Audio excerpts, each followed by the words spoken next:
Welcome back to Flexmonster pivot table and charts. In this video, we will show you how to move fields on the grid using the keyboard.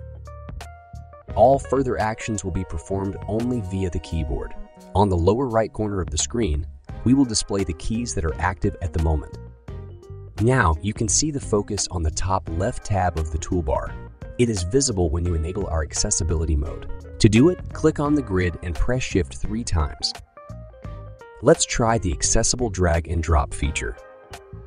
At first, we will move a field from rows to report filters.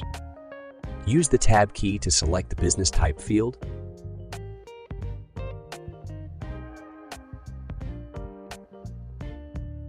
Open the context menu with the Enter key. Select the Move to Report Filters button with arrow keys. Then press the Enter key. Now, let's move a field from columns to rows. Use the Tab key to select the category field. Open the context menu with the Enter key. Select the Move to Rows button with arrow keys. And again, press the Enter key. Now let's move the field from rows to columns. We want to select the country field.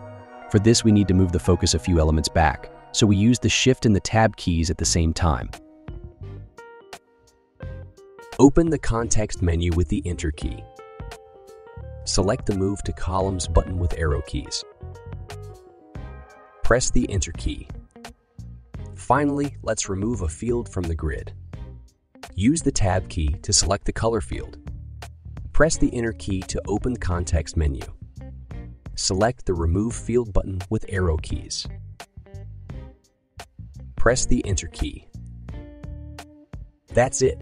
Now you know how to use the accessible drag and drop feature on the grid. Thanks for watching and see you in the next videos.